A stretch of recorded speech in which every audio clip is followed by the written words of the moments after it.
You know, our personalities are complex things. So are the models that we run in our minds. Our personalities and our behaviours are shaped by these models, and by extension, so are our identities, both individual and cultural.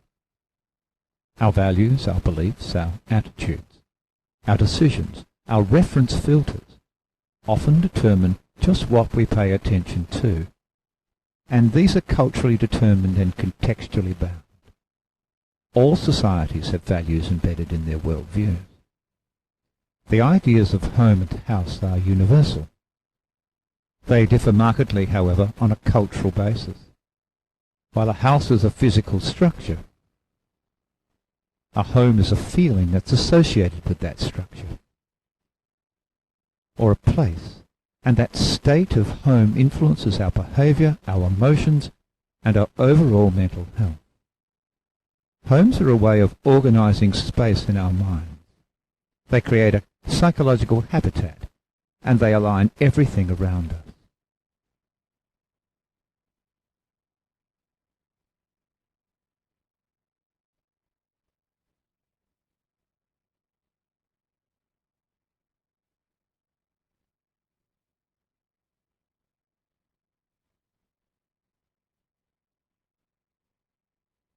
My home is in Malang, on the shores of Lake Alexandrina.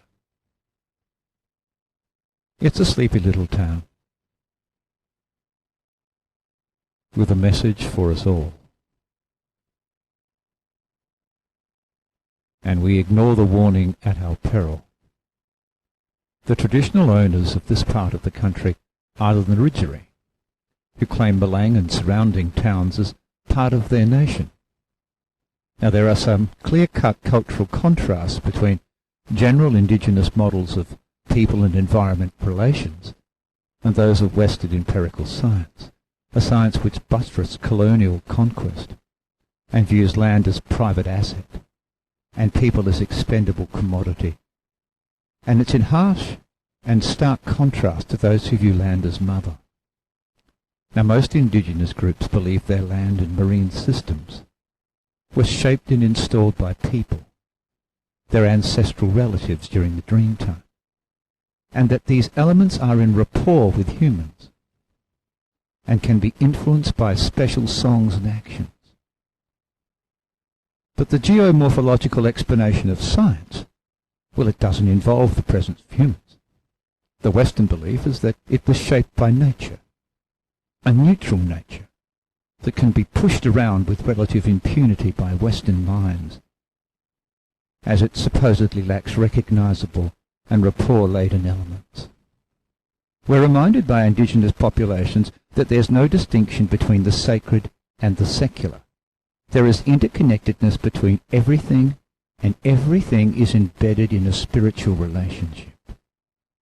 They tell us that we were born of the land, as human beings existing in an ongoing cycle of relationships, that the land is our identity, for it contains not only the essence of ancestors, it includes rocks, wood, dirt, and celestial bodies.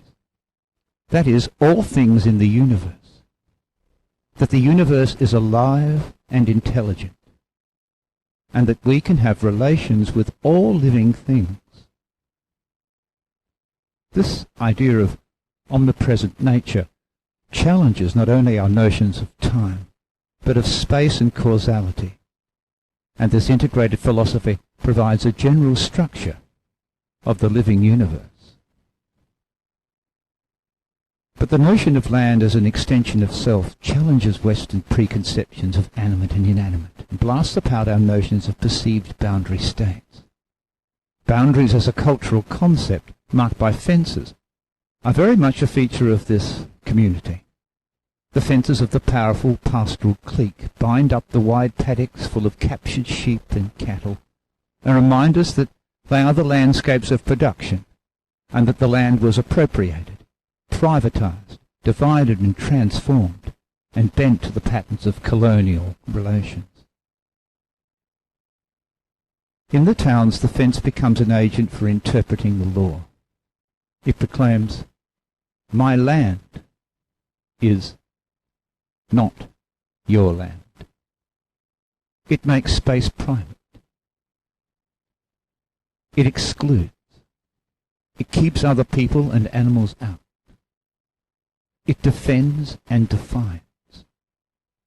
It separates the us from the them.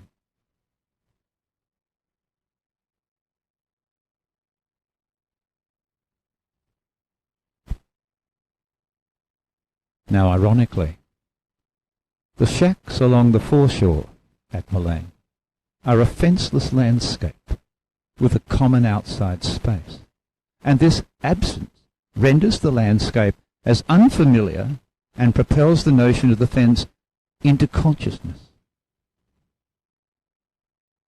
It's been argued that psychologically the strongest sense of home isn't about structure or shelter. It commonly coincides geographically with a dwelling or a place, or places, where there is a collection, a collective historical identity.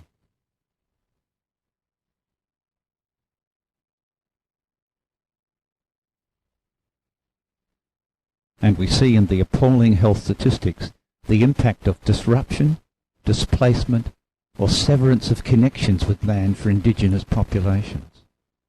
Health doesn't mean the physical well-being of the individual, but refers to the social, emotional, spiritual, and cultural well-being of the whole community. My own particular awareness has shifted beyond the boundaries of my own home. It's been charmed further afield by a reflection on the timeless laws derived from the dreamtime. That there can be no satisfaction that can come from a position of domination, and that there are devastating outcomes for violating the land or any connection to specific totem. The ideas of reciprocity have given me a more sophisticated understanding of the role of wider kinship relationships beyond the human, and serve to remind me that without our animal partners, none of these profound changes we see about us could have been effected in the colonial enterprise.